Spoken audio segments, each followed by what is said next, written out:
হযরত জাবির ইবনে সামুরা বলেন, আমার কাছে মনে হয়েছে নবীর চেহারা ইনদি আহসানু মিনাল কামার, আমার কাছে মনে হয়েছে চাঁদের চেয়ে আমার মাহবুবের চেহারাটা অধিক বেশি সুন্দর। সুবহানাল্লাহ। নবী সাল্লাল্লাহু আলাইহি ওয়াসাল্লামের চেহারা এত সুন্দর ছিল। এটা তিরমিজি শরীফের হাদিস, 2811 নম্বর হাদিস। এরপরে আরেকটু সামনে গিয়া আরেকটু বলেন কেমন সুন্দর, সেটা তো বললাম শুধু যে চাঁদের মতো, চাঁদের চেয়ে আমার কাছে বেশি সুন্দর লাগছে। আরেকটু সামনে গিয়ে তিনি বলেন, ইয়াতালা'লাউ ওয়াজহুহু তালা'লু আল কামারি লাইলাতাল বদর, যে নবী সাল্লাল্লাহু আলাইহি ওয়াসাল্লামের চেহারাটা এই পূর্ণিমা চাঁদের কারণে যেমন উজ্জ্বল ছিল, রাত্রটা উজ্জ্বল হয়ে যায়, ঠিক নবী সাল্লাল্লাহু আলাইহি ওয়াসাল্লাম অন্ধকার রজনীতে যদি ওনার চেহারাটা পড়তো। আসসালামু আলাইকুম ওয়া রাহমাতুল্লাহি ওয়া বারাকাতুহু। শাহী দরবারে লাখো কোটি শুকর ও সুজুদ, যিনি বড় মেহেরবানি করে, দয়া করে, মায়া করে, মোহাব্বত করে, ভালোবেসে জুমার নামাজ আদায় করার জন্য জুমার মসজিদে আসা এবং বসার তৌফিক দান করেছেন। এজন্য কালিমাতুশ শুকর আদা করে সকলে বলি আলহামদুলিল্লাহ। প্রিয় হাজিরিন, গত কয়েক সপ্তাহ যাবৎ ধারাবাহিক আলোচনা করছিলাম হাবিবে কিবরিয়া সাইয়্যিদুল মুরসালিন শাফিউল মুযনিবিন রাহমাতুল লিল আলামিন আকায়ে নামদার তাজদার মদিনা মুহাম্মদুর রাসূলুল্লাহ সাল্লাল্লাহু আলাইহি ওয়াসাল্লামের জীবনের কিছু দিক নিয়ে, সবগুলো দিক নিয়ে আলোচনা করা অনেক সময়ের প্রয়োজন। আমরা রাসূলুল্লাহ সাল্লাল্লাহু আলাইহি ওয়াসাল্লামের জীবনের অনেক কিছুই আমাদের জানা আছে, আলোচনায় করাও হয়, কিন্তু নবীজি সাল্লাল্লাহু আলাইহি ওয়াসাল্লাম দৈহিক গঠন কেমন ছিল, তার দৈহিক গঠনটা কেমন ছিল, এই আলোচনাটা করাও হয় কম, এবং এই সম্পর্কে আমাদেরই অনেকেরই অনেক কিছু অজানা। আল্লাহ রাব্বুল আলামিন যদি তৌফিক দান করেন, তাহলে এই বিষয়ের উপরে মুখতাসার ভাবে কিছু আলোচনা উপস্থাপন করতে চেষ্টা করব ইনশাআল্লাহ। আসলে নবীজি সাল্লাল্লাহু আলাইহি ওয়াসাল্লাম তো এমন একজন মহামানব, যার জীবনী আলোচনা করলে এমন কোন দিক নাই যেই দিকে নবীজি সাল্লাল্লাহু আলাইহি ওয়াসাল্লামকে নিয়ে আলোচনা করা যায় না।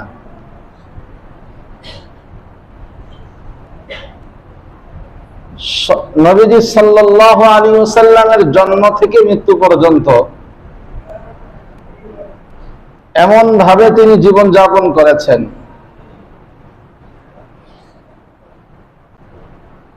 পৃথিবীতে মানুষ যত পেশা সাধারণত গ্রহণ করে,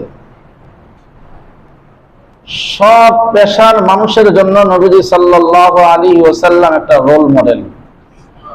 সুবহানাল্লাহ। এটা আমার কথা নয়, স্বয়ং রব্বুল আলামিনের কথা। আল্লাহ রাব্বুল আলামিন বলেন, লাকাদ কানা লাকুম ফি রাসূলিল্লাহি উসওয়াতুন হাসানা,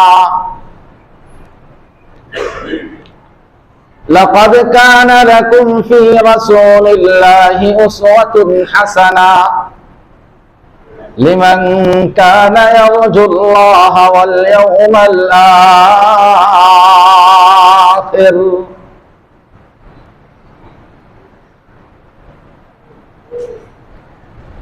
যে আল্লাহ রাব্বুল আলামিন নবীজি সাল্লাল্লাহু আলাইহি ওয়াসাল্লামকে সর্বযুগের সর্বশ্রেণীর মানুষের জন্য একটা রোল মডেল হিসাবে আমাদের মধ্যে প্রেরণ করেছেন।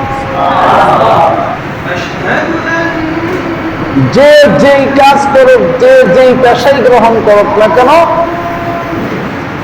ওই পেশার জন্য নবীজি রোল মডেল, ওই পেশাজীবীর জন্য রাসূলের আদর্শ আছে, রাসূলের বাক্য আছে, কথা আছে, নসিহত আছে।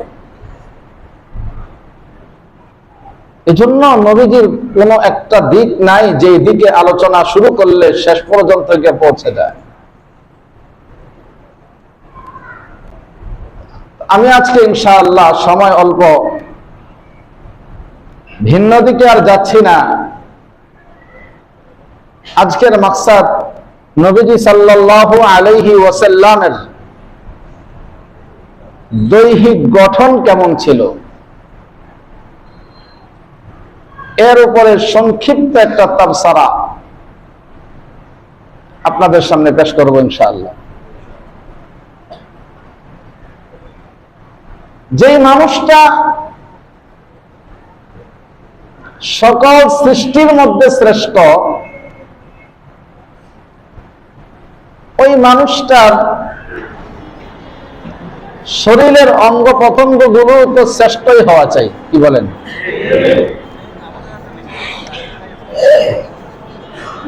আল্লাহ রাব্বুল আলামিন এমনিতেই মানুষকে সৃষ্টি করে একমাত্র বলেছেন লাকাদ খালাকনাল ইনসানা ফি আহসানি তাকওয়িম, যেটা আর কোন সৃষ্টি সম্পর্কে বলেননি। এর মধ্যেও নবীজি সাল্লাল্লাহু আলাইহি ওয়াসাল্লাম আরো ব্যতিক্রম। কোরআনে কারীমের মধ্যে আল্লাহ তাআলা জায়গায় জায়গায় মানুষকে কি কি নিয়ামত দেওয়া হয়েছে সেগুলো প্রকাশ করেছেন। তারপরে বলেছেন তারপরেও কি তোমরা ঈমান আনবে না, তারপরেও কি তোমরা বুঝবে না, লাআল্লাকুম তাতাফাক্কারুন লাআল্লাকুম তাকিলুন। এভাবে কোরআনে কারীমের মধ্যে আল্লাহ তাআলা বলেছেন। এর মানে হলো আমার আপনার 3.5 হাত বডি, আমার কালার যেমনই হোক না কেন, আমার শরীরের অঙ্গ পতঙ্গগুলো এই বডির মধ্যে এমন ভাবে আল্লাহ রাব্বুল আলামিন ফিট করেছেন যে একটা অঙ্গের ব্যাপারে কেউ মন্তব্য করার সুযোগ নাই যে এই অঙ্গটা এখানে না হইয়া এখানে হইলে ভালো ছিল। আছে? আওয়াজ দিয়ে বলেন আছে? দুনিয়ার যত বড় বিজ্ঞানী হোক না কেন, যত বড় রিসার্চ সেন্টার থাকুক না কেন, তার ওই কাজটা করার পরে আরেকজন বলে এটা এমন না এমন হলে ভালো ছিল, এটা তো এভাবে করা যেত, এটাকে এই মাল মেটেস লাগাইলে এটা এমন হতো, বলে কি বলে না?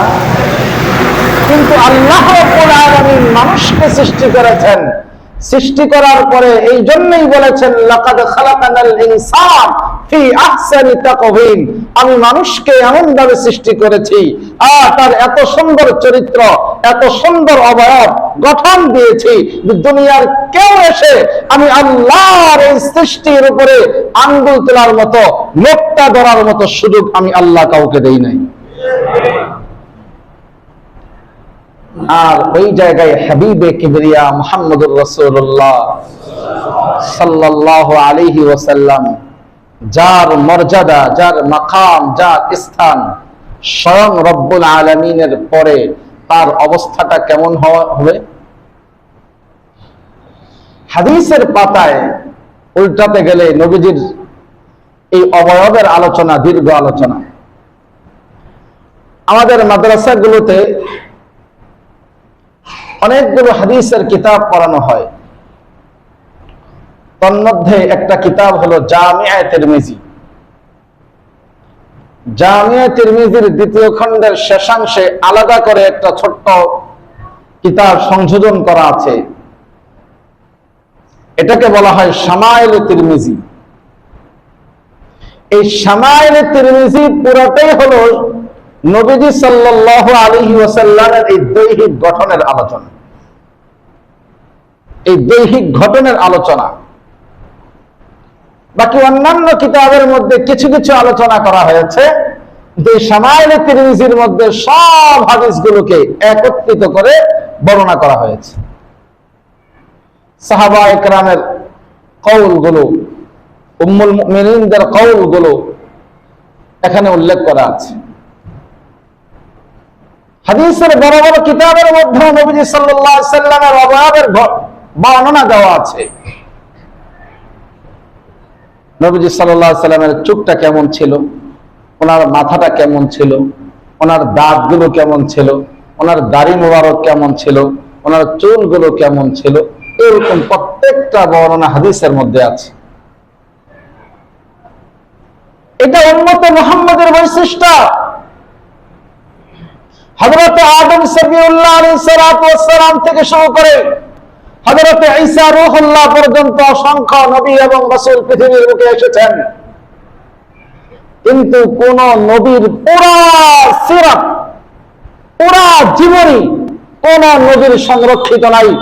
একমাত্র মুহাম্মদুর রাসূলুল্লাহ সাল্লাল্লাহু আলাইহি ওয়াসাল্লাম, এই মহামানব, যার জীবনের শুরু থেকে শেষ পর্যন্ত প্রত্যেকটা মুহূর্ত, প্রত্যেকটা কাজ, তার শরীরের প্রত্যেকটা অবয়ব কিতাবের পাতায় এখনো সংরক্ষিত আছে, কিয়ামত পর্যন্ত সংরক্ষিত থাকবে। দুনিয়ার কোন জালেম, দুনিয়ার কোন কাযযাব নবী সাল্লাল্লাহু আলাইহি সাল্লামের দুশমন নবীজির এই সিরাতকে যদি সব জ্বালিয়ে দেয়, শেষ করতে পারবে না ইনশাআল্লাহ। এটা আমাদের নবীর বৈশিষ্ট্য, এটা মুআজিজা, এটা আমাদের নবীর মুআজিজা, শুধু বৈশিষ্ট্য নয়। অন্য নবীদের আলোচনা এক নবী আসা পর্যন্ত সীমাবদ্ধ ছিল, আরেক নবী আসছেন, আগের নবীর আলোচনা শেষ হয়ে গেছে, খতম হয়ে গেছে। কিন্তু আমাদের নবীজি চলে গেছেন, এখনো আলোচনা আছে। আমাদের নবীজি চলে গেছেন, এখনো পূর্বের নবীদের আলোচনাও আমাদের নবীর ধর্মে এবং তার কিতাবের মধ্যে সংরক্ষিত আছে। এটা উম্মতে মুহাম্মদের বৈশিষ্ট্য। এজন্য প্যারে হাজিরিন, নবীজি সাল্লাল্লাহু আলাইহি ওয়াসাল্লাম আমার আপনার জন্য বড় আদর্শ। যদি আমি আর আপনি আদর্শ মেনে নিতে পারি, আমার আপনার জীবন সুন্দর হয়ে যাবে, ইহকাল পরকাল সুন্দর হয়ে যাবে। পারবো তো ইনশাআল্লাহ? আল্লাহ তাআলা আমাদের সকলকে তৌফিক দান করেন। বলছিলাম আলোচনা করব নবীজি সাল্লাল্লাহু আলাইহি ওয়াসাল্লামের অবয়ব নিয়ে। হাদিসে পাকের মধ্যে নবীজি সাল্লাল্লাহু আলাইহি ওয়াসাল্লামের মাথা সম্পর্কে হাদিসের মধ্যে আসছে, হযরত আলী রাদিয়াল্লাহু তাআলা আনহু থেকে riwayat, তিরমিজি শরীফের 3637 নম্বর হাদিস। হযরত আলী রাদিয়াল্লাহু তাআলা আনহু বলেন, কানা নবী সাল্লাল্লাহু আলাইহি ওয়াসাল্লাম দাহমুর রাস। দাহমুর রাস অর্থাৎ নবীজি সাল্লাল্লাহু আলাইহি ওয়াসাল্লামের মাথাটা একটু বড় ছিল। একটু বাড়াই দাও, মুখের কাছে নিতে হয় না, আওয়াজ হয় না। নবীজি সাল্লাল্লাহু আলাইহি ওয়াসাল্লামের মাথা একটু বড় আকার ছিল, একেবারে ছোট ছিল না, আবার এত বড় ছিল না, আবার এত বড় ছিল না যে দেখতে খুব বিশ্রী দেখা যায়। কিন্তু স্বাভাবিক মানুষের মাথা যতটুকু হয়, নবীজি সাল্লাল্লাহু আলাইহি ওয়াসাল্লামের মাথাটা আর একটু বড় ছিল। নবীজি সাল্লাল্লাহু আলাইহি ওয়াসাল্লামের চুল মুবারক কেমন ছিল আমি বিস্তারিত বলবো না, শুধু হাদিসগুলো বলবো আর শুধু হাদিসের তরজমাটা করে যাব। বেশি বিস্তারিত বলতে গেলে পুরো আলোচনা করা শেষ হবে না। নবীজি সাল্লাল্লাহু আলাইহি ওয়াসাল্লামের চুল মুবারক কেমন ছিল বলা হয়, কানা রাসূলুল্লাহ সাল্লাল্লাহু আলাইহি ওয়াসাল্লাম কাসীরা শা'রার রাস। নবীজি সাল্লাল্লাহু আলাইহি ওয়াসাল্লামের মাথায় চুলগুলো ছিল অনেক বেশি, খুব ঘন চুল ছিল, খুব ঘন ঘন চুল ছিল, চুল ছিল খুব বেশি। নবীজি সাল্লাল্লাহু আলাইহি ওয়াসাল্লামের চুলগুলো দেখতে কেমন ছিল? হযরত আনাস রাদিয়াল্লাহু তাআলা আনহু বলেন, আন আনাস রাদিয়াল্লাহু তাআলা আন ওয়ালা বিল জাবিল কতব ওয়ালা বিস সাদ। হযরত আনাস বলেন, একেবারে অনেক কোকড়ানো ছিল না, আবার একেবারে সোজা সাপটাও ছিল না। আমার নবী সাল্লাল্লাহু আলাইহি ওয়াসাল্লামের চুলগুলো অনেক লম্বাও ছিল না, আবার অনেক খাটোও ছিল না। অনেক লম্বাও ছিল না, অনেক খাটোও ছিল না। আরেক বর্ণনা আছে নবী সাল্লাল্লাহু আলাইহি ওয়াসাল্লাম বাবদি রাখতেন, এটা সামনে আসতেছে। তো এখানে নবী সাল্লাল্লাহু আলাইহি ওয়াসাল্লামের চুলের ধরনটা কেমন ছিল? বলে যে অনেকে আমরা জানি নবীজি সাল্লাল্লাহু আলাইহি ওয়াসাল্লামের চুল ছিল কোকড়ানো। হয়তো আনাস রাদিয়াল্লাহু তাআলা আনহু বলেন যে না, পুরা কোকড়ানো ছিল না, একেবারে কোকড়ানো আউলা দাউলা উস্কো খুস্কো থাকে এরকম ছিল না। তবে চুল একটু কোকড়ানো কোকড়ানো যদি থাকে, প্যাচ টুচ থাকে, তাহলে দেখতে ভালো লাগে। নবীজি সাল্লাল্লাহু আলাইহি ওয়াসাল্লামের চুলটা তেমনই ছিল। হযরত আবু হুরায়রা রাদিয়াল্লাহু তাআলা আনহু বলেন, কান রাসূলুল্লাহ সাল্লাল্লাহু আলাইহি ওয়াসাল্লাম রাজিলাশ শারি, যে নবী সাল্লাল্লাহু আলাইহি ওয়াসাল্লামের চুলগুলো একটু ঢেউ ঢেউ ছিল, একটু ঢেউ ঢেউ ছিল, পুরা সমান ছিল না, আবার একেবারে কোকড়ানো ছিল না, এরকম একটু ঢেউ ঢেউ ঢেউ ঢেউ ছিল। এটা জামিউস সগীর 6452 নম্বর হাদিস। এরপরে হযরত আলী রাদিয়াল্লাহু তাআলা আনহু আর আবু হুরায়রা রাদিয়াল্লাহু তাআলা আনহু আরেকটু অগ্রসর হয়ে বলেন যে ইন ফারাকাত আকিকাতুহু ফারাকা ওয়া ইল্লা ফালা। নবী সাল্লাল্লাহু আলাইহি ওয়াসাল্লামের চুলগুলো অনেক সময় এমনিতেই শিথিল হয়ে যেত। যখন চুলগুলো দুই সাইডে শিথিল হয়ে যেত তখন নবীজি আঁচড়ে সিঁথি বাঁধতেন, আর যদি সিঁথি না হতো তাহলে তিনি আলাদা পৃথকভাবে সিঁথি করতেন না। قد شمط مقدم رأسه ولحيته وكان إذا ادهر لم يتبين وإذا شعث رأسه تبين। হযরত আবু হুরায়রা রাদিয়াল্লাহু তাআলা আনহু বলেন যে নবী সাল্লাল্লাহু আলাইহি ওয়াসাল্লামের চুল এবং দাড়ির সামনের অংশগুলো সাদা হয়ে গেছে, সাদা ছিল। যখন তিনি তেল দিতেন চুলে অথবা দাড়িতে, যখন তেল দিতেন, তেল দেওয়ার কারণে তখন এই সাদাগুলো আর তেমন ফুটে উঠতো না। আর যদি তেল না দিতেন তাহলে এই সাদা চুলগুলো ফুটে উঠত। অর্থাৎ নবী সাল্লাল্লাহু আলাইহি ওয়াসাল্লামের সবগুলো চুল পাকাও ছিল না, আবার সবগুলো চুল কালাও ছিল না। সূরা হুদের শানে নজুলের মধ্যে আল্লাহ রাসূল সাল্লাল্লাহু আলাইহি ওয়াসাল্লাম বলেন, আসছে যে আল্লাহ রাসূল বলেন শাইয়াবানি সূরাত হুদ, যে সূরা হুদের মধ্যে আল্লাহ তাআলা এই পরিমাণ কঠিন হুকুম আর আহকাম দিয়েছেন যে আমি মুহাম্মদুর রাসূলুল্লাহ এই সূরা হুদের হুকুমগুলো চিন্তা ফিকির করলে আমার অবস্থা খারাপ হয়ে যায়। এজন্য রাসূল বলেছেন শাইয়াবানি সূরাত হুদ, সূরা হুদ আমাকে বুড়া বানিয়ে দিয়েছে, সূরা হুদ আমাকে বুড়া বানিয়ে দিয়েছে। এই পরিমাণ কঠিন হুকুম আহকাম সূরা হুদের মধ্যে আসছে। নবী সাল্লাল্লাহু আলাইহি ওয়াসাল্লামের চুলের পরিমাণটা কতটুকু ছিল, একবারে মাথা থেকে শুরু করছি, আস্তে আস্তে যাচ্ছে নিচের দিকে। হযরত আনাস রাদিয়াল্লাহু তাআলা আনহুর রিওয়ায়াত قال كان شعر رسول الله صلى الله عليه وسلم الى انصاف اذنيه। হযরত আনাসের বর্ণনা হলো যে নবী সাল্লাল্লাহু আলাইহি ওয়াসাল্লামের চুলগুলো এই কান বরাবর ছিল, এই কান বরাবর, এই কান বরাবর থাকতো। কিন্তু আরেক রিওয়ায়াত আছে হযরত কাতাদা রাদিয়াল্লাহু তাআলা আনহু থেকে, ওই রিওয়ায়াতে আবার কাতাদা থেকে, এটাও আনাসের রিওয়ায়াত, আনাস রাদিয়াল্লাহু তাআলা আনহু থেকে, ওটা বলা হয়েছে কান এবং কান এর মাঝামাঝি ছিল। আন কাতাদা قال سألت أنس بن مالك رضي الله تعالى عنه عن شعر رسول الله صلى الله عليه وسلم فقال كان شعر رسول الله صلى الله عليه وسلم رجلا ليس بالسبط ولا الجعد بين أذنيه وعاتقه। যে রাসূলুল্লাহ সাল্লাল্লাহু আলাইহি ওয়াসাল্লামের চুলগুলো এই কান আর এই কান এর মাঝামাঝি ছিল, এই মাঝামাঝি। নবী সাল্লাল্লাহু আলাইহি ওয়াসাল্লাম বাবরি রাখতেন, অধিকাংশ সময় নবীজি বাবরি রাখতেন।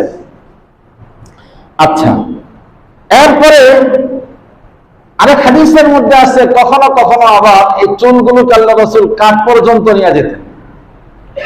حدثنا موسى ابن اسماعيل قال حدثنا حمام عن قتادة عن انس رضي الله تعالى عنه كان يضرب شعر النبي صلى الله عليه وسلم منكبيه।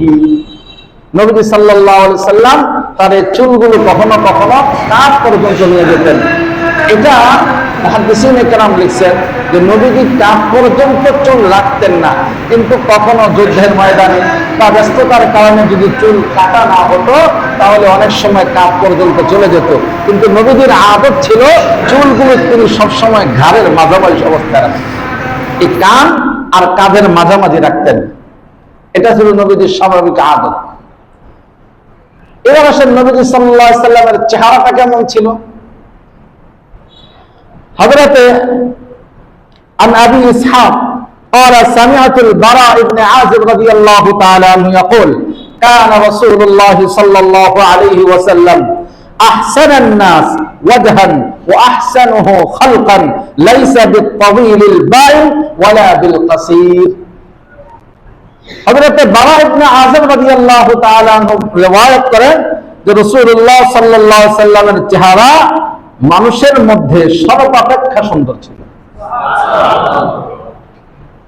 আহসানুন নাসি ওয়াজহান ওয়া আহসানুহু খালকান, এবং সৃষ্টির মধ্যে সবচেয়ে সুন্দর চেহারার অধিকারী ব্যক্তি ছিলেন নবী মুহাম্মদুর রাসূলুল্লাহ সাল্লাল্লাহু আলাইহি ওয়াসাল্লাম। লাইসা বিতাওয়িলিল বাইন ওয়ালা বিল কাসির, নবীজির চেহারা অনেক লম্বাও ছিল না, আবার অনেক খাটো ছোটও ছিল না। অনেক লম্বা, অনেকের চেহারা আছে না লম্বা লম্বা চেহারা, আবার অনেকের চেহারা ছোট। আল্লাহ তাআলা বানাইছেন এক একজনকে এক এক রকম করে, কিন্তু নবীজি সাল্লাল্লাহু আলাইহি সাল্লামের চেহারা অধিক লম্বাও ছিল না, আবার অনেক ছোটও ছিল না। ওয়ালা বিল মাকাইসামি ওয়া কানা ফিল ওয়াজহি তাদহিরা আবিয়াদা মাশরাবান, নবীজি সাল্লাল্লাহু আলাইহি সাল্লাম তার মুখের অবয়বটা ছিল গোলাকার ছিল না, একেবারে গোলাকার ছিল না, বরং কিছুটা গোলাকার ছিল। একেবারে গোল চেহারা এমনটাও ছিল না, আবার একেবারে লম্বা চেহারা এমনটাও ছিল না। এটা মাঝামাঝি অবস্থায় সুন্দর একটা অবয়ব ছিল। বেশি গোল চেহারা এটাও দেখতে মানুষের এতটা বেশি পছন্দ না, আবার লম্বা চেহারা এটাও না। সবচেয়ে সুন্দর একটা আকৃতি, অধিক লম্বাও না আবার গোলও না, এর মিডিয়াম একটা সুন্দর চেহারা। এটা মানুষের কাছেও আকর্ষণীয়। আর আল্লাহ রাব্বুল আলামিন হাবিব সাল্লাল্লাহু আলাইহি সাল্লামকে ওই চেহারাই দান করেছিলেন। এরপরে হযরতে জাবির ইবনে সামরা রাদিয়াল্লাহু তাআলা আনহু থেকে আরেক রিওয়ায়াত নবীর চেহারা সম্পর্কে। আন্নাহু সামিআ জাবির ইবনে সামরা ইয়াকুল কানা রাসূলুল্লাহ সাল্লাল্লাহু আলাইহি ওয়াসাল্লাম ওয়া কানা কাসীরা শা'রিল লিহইয়াতি ফাকালা রাজুলুন ওয়াজহুহু মিসলু আস-সাইফি ক্বালা লা বাল কানা মিসলা আশ-শামসি ওয়াল কমারি ওয়া কানা মুস্তাদীরান। হযরত জাবির ইবনে সামরা রাদিয়াল্লাহু তাআলা আনহু বলেন যে নবীজি সাল্লাল্লাহু আলাইহি ওয়াসাল্লামের দাড়ি প্রচুর ঘন ছিল, দাড়িগুলো ছিল অনেক ঘন। জনৈক লোক নবী সাল্লাল্লাহু আলাইহি ওয়াসাল্লামের দাড়ি সম্পর্কে বলল যে তার চেহারা ছিল তরবারির ন্যায়। তো বলছেন যে নবীজির চেহারাটা ছিল তরবারির ন্যায়। হযরত জাবির রাদিয়াল্লাহু তাআলা আনহু বলেন যে না, নবী সাল্লাল্লাহু আলাইহি ওয়াসাল্লামের চেহারা তরবারির ন্যায় ছিল না, বাল কানা মিসলা শামসি, বরং নবী সাল্লাল্লাহু আলাইহি ওয়াসাল্লামের চেহারা ছিল চন্দ্র এবং সূর্যের মতো গোলাকার। বাল কানা মিসলা শামসি ওয়াল কমার ওয়া কানা মুস্তাদীরান, এবং এর রংটা ছিল নবী সাল্লাল্লাহু আলাইহি ওয়াসাল্লামের গায়ের রং আর চেহারার রং এক ছিল। এটা মুসলিম শরীফের হাদিস, 5978 নম্বর হাদিস। এরপরে হযরত জাবির ইবনে সামরা রাদিয়াল্লাহু তাআলা আনহু থেকে আরেক হাদিস, তিনি বলেন ক্বালা রাআইতু রাসূলুল্লাহ সাল্লাল্লাহু আলাইহি ওয়াসাল্লাম, আমি নবী সাল্লাল্লাহু আলাইহি ওয়াসাল্লামের চেহারাটা কেমন দেখছি বর্ণনা দিই। এটা হলো হযরত জাবিরের ভাষ্য, হযরত জাবির ইবনে সামরা রাদিয়াল্লাহু তাআলা আনহুর ভাষ্য যে আমি আমার হাবিবকে কেমন দেখছি একটু আপনাদেরকে শোনাই, তোমরা শোনো। এটা হলো হযরত জাবির ইবনে সামরার ভাষ্য। তিনি বলেন ক্বালা রাআইতু রাসূলুল্লাহ সাল্লাল্লাহু আলাইহি ওয়াসাল্লাম ফি লাইলাতি আদহিয়ান, যে আমি রাসূলুল্লাহ সাল্লাল্লাহু আলাইহি ওয়াসাল্লামকে এক জ্যোৎস্না রাতে দেখেছি। এক জ্যোৎস্না রাতে নবীর চেহারার দিকে আমি তাকাইছি। কেন? তারতম্য করার জন্য যে জ্যোৎস্না রাতের এই সৌন্দর্যটা বেশি সুন্দর না আমার হাবিব না আমার মাহবুবের চেহারাটা বেশি সুন্দর। হযরত জাবির ইবনে সামরা রাদিয়াল্লাহু তাআলা তারপরে বলেন ফাজআলতু আনজুরু ইলা রাসূলিল্লাহ সাল্লাল্লাহু আলাইহি ওয়াসাল্লাম ওয়া ইলাল কামার। একবার আমি 14 তারিখের ওই লাইলাতুল বদরের দিকে তাকাই, 14 তারিখে ওই রাতে একবার চাঁদের দিকে তাকাই, আরেকবার আমার মাহবুব মুহাম্মদুর রাসূলুল্লাহ সাল্লাল্লাহু আলাইহি সাল্লামের চেহারার দিকে তাকাই। আনজুরু ইলা রাসূলিল্লাহ ওয়া ইলাল কামার ওয়া আলাইহি হুল্লাতুন হামরা। কোন অবস্থায় ছিলেন নবীজি? বলে তখন নবী সাল্লাল্লাহু আলাইহি সাল্লাম একটা লাল কাপড়ের একটা চাদর ওনার শরীরের মধ্যে ছিল। নবীজি সাল্লাল্লাহু আলাইহি ওয়াসাল্লাম যখন এইভাবে ছিলেন, ফাইদা হুয়া ইনদি আহসানু মিনাল কামার। আমি একবার দিকে তাকাই চাঁদের দিকে, আরেকবার তাকাই নবীজির দিকে, আমার কাছে মনে হয়েছে ওই রজনীতে ওই আকাশের সুন্দর চাঁদের থেকে আমার মাহবুব মুহাম্মদুর রাসূলুল্লাহ সাল্লাল্লাহু আলাইহি সাল্লামের চেহারা অধিক বেশি সুন্দর। আহসান ইসমে তাফজিলের ছিগা, আধিক্যতা বোঝায়, আধিক্যতা বোঝায় ইসমে তাফজিলের সিগা। হ্যাঁ, হযরত জাবির ইবনে সামুরা বলেন, আমার কাছে মনে হয়েছে নবীর চেহারা ইনদি আহসানু মিনাল কামার, আমার কাছে মনে হয়েছে চাঁদের চেয়ে আমার মাহবুবের চেহারাটা অধিক বেশি সুন্দর। সুবহানাল্লাহ। নবী সাল্লাল্লাহু আলাইহি ওয়াসাল্লামের চেহারা এত সুন্দর ছিল। এটা তিরমিজি শরীফের হাদিস, 2811 নম্বর হাদিস। এরপরে আরেকটু সামনে গিয়া আরেকটু বলেন কেমন সুন্দর, সেটা তো বললাম শুধু যে চাঁদের মতো, চাঁদের চেয়ে আমার কাছে বেশি সুন্দর লাগছে। আর একটু সামনে গিয়ে তিনি বলেন,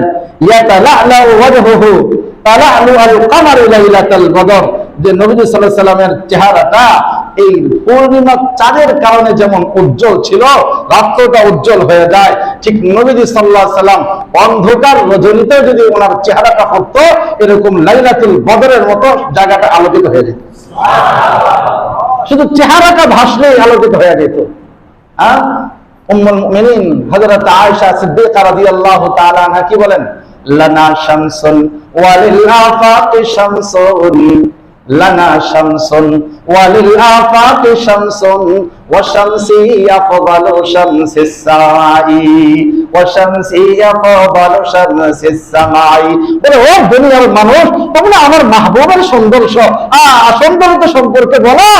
আমি তো বলি যে তোমাদের একটা সূর্য আছে যেটা দিনের বেলা ওঠে, ওই আলোতে তোমরা দিনের বেলা অনেক কাজ করো, দিনের বেলা হাঁটাচলা করো, আর আমি আয়েশার সূর্য উদিত হয় রাতের বেলায়। আমার ঘরে যখন আমার মাহবুব চলে আসেন, তখন আমার ঘরটা মনে হয় ওই দিনের সূর্যের আলোর চেয়ে বেশি আলোকিত হয়ে যায়। লানা শামসুন ওয়ালিল আফাকি শামসুন ওয়া শামসি আফদালু শামসিস সামাই। আহা, এরপরে হযরত আয়েশা রাদিয়াল্লাহু তাআলা আনহু শুধু এতটুকুই না, একদিন হযরত ইউসুফ আলাইহিস সালাতু ওয়াস সালামের সৌন্দর্যের আলোচনা হচ্ছিল, মহিলাদের মধ্যে আলোচনা করতেছে, ইউসুফ আলাইহিস সালামের সৌন্দর্যের আলোচনা করতেছে। তখন বলে যে সবচেয়ে সুন্দর ছিল হযরত ইউসুফ আলাইহিস সালাতু ওয়াস সালাম।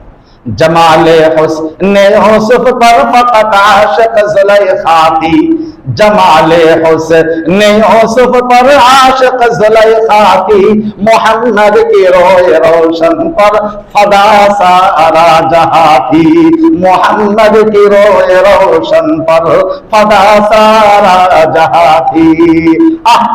হযরত আয়েশা রাদিয়াল্লাহু তাআলা এর ভাষ্যটা ছিল, তোমরা শুধু ইউসুফের সৌন্দর্যের আলোচনা করো, আরে আমার মাহবুবের সৌন্দর্য তো এমন ছিল, হযরত ইউসুফের সৌন্দর্যের কারণে এক জুলাইখা পাগল ছিল, আর আমার মাহবুব মুহাম্মদুর রাসূলুল্লাহ সৌন্দর্য শুধু আমি আয়েশা পাগল এমনটা না, পুরো জগৎই পাগল।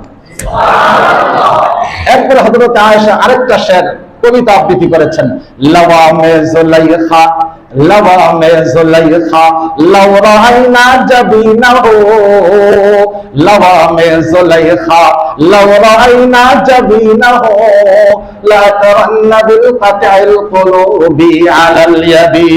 ও দুনিয়ার মানুষ, ও দুনিয়ার মানুষ, ভালো করে শোনো আমার মাহবুব কেমন সুন্দর ছিল।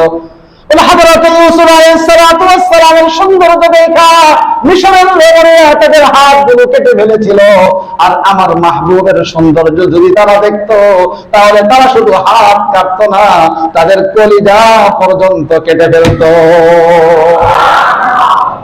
লওয়ামে জুলাইখা লাউ রাইনা জাবিনাহু লা তারান্না বিল কাতাল কুলুবি আলাল ইয়াদি।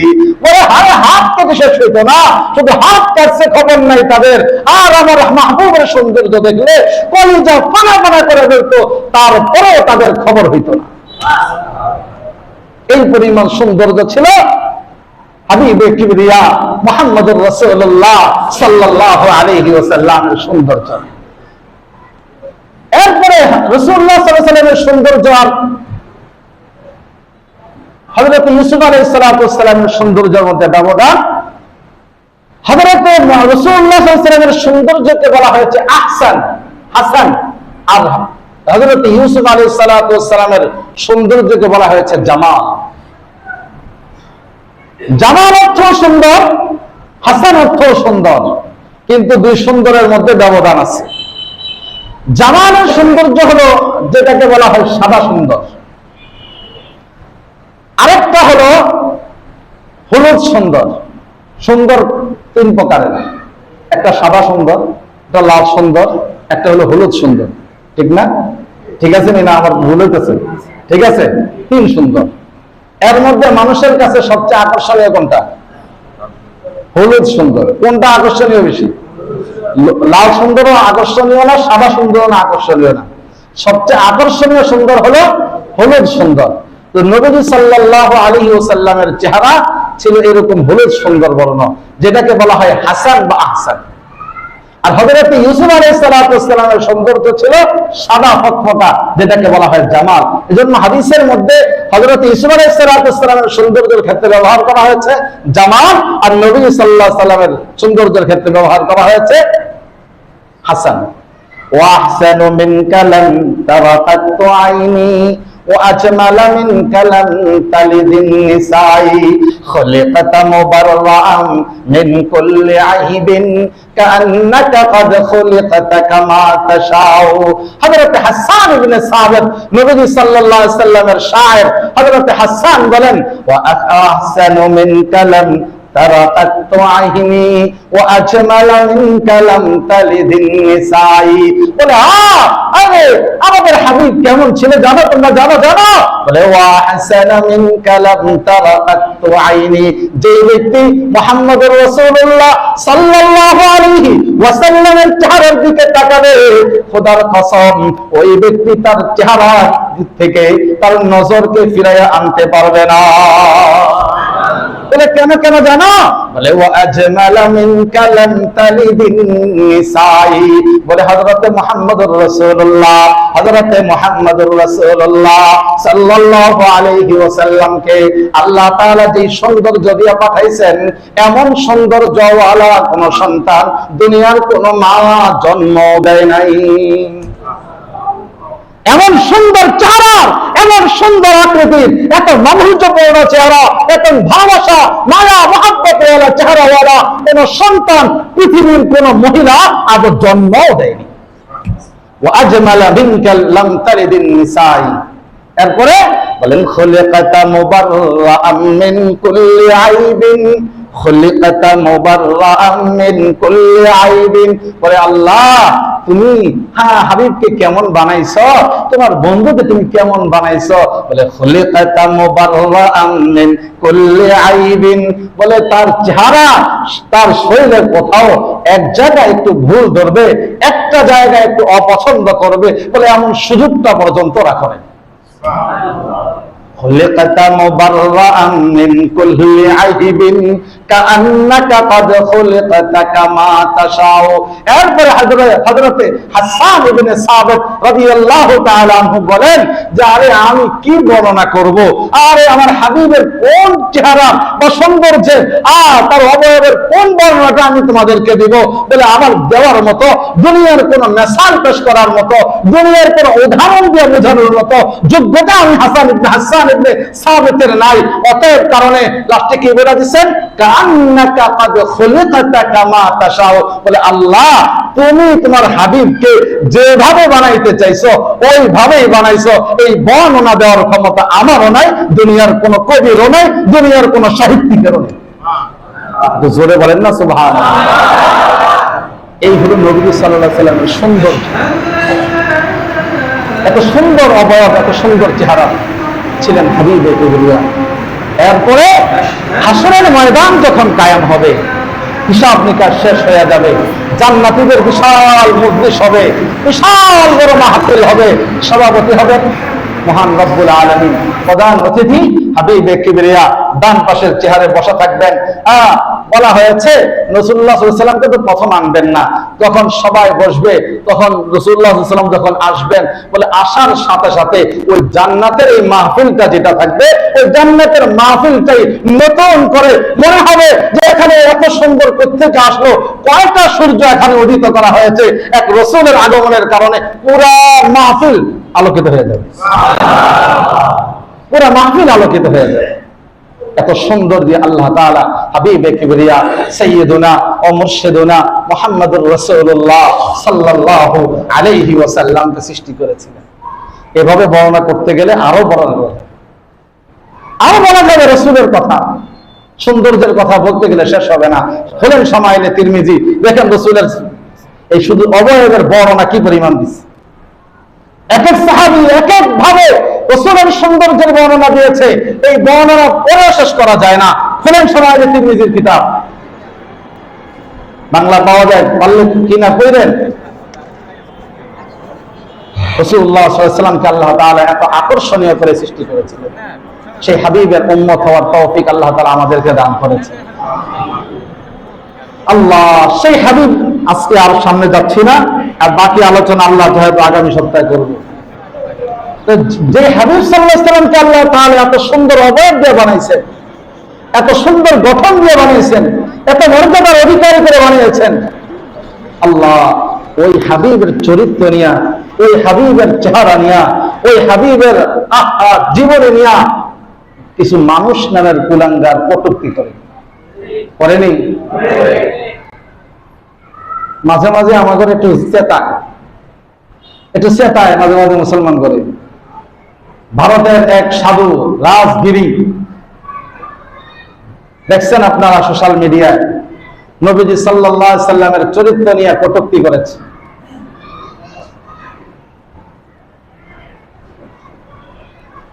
মুম্বাই শহরে সবাই প্রতিবাদে নামছে, সারা দেশে প্রতিবাদ হচ্ছে।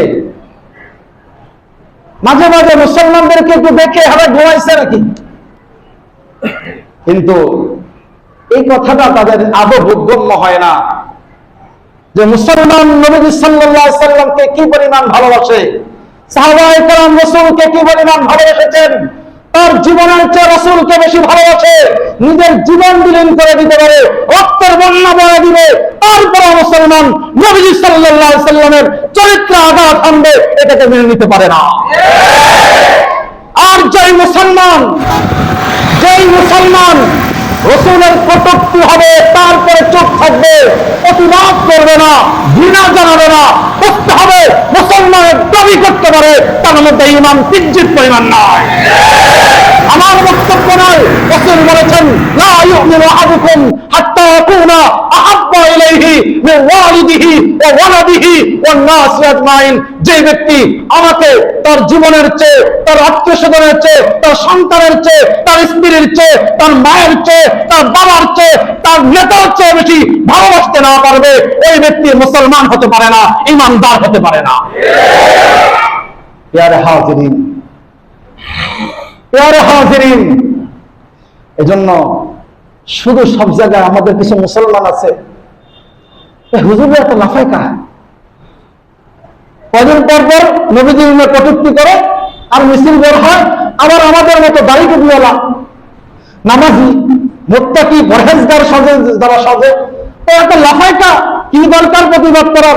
ভারতে সমস্যা হয়েছে, বাংলাদেশে মিছিল করে কি লাভ? বলেনি? বুঝতে হবে এই মুসলমানের রূপ ধারণ করা মুনাফিক, মুসলমানের রূপ ধারণ করা মুনাফিক, তাদের মধ্যে রাসূলের প্রেম নাই, তাদের মধ্যে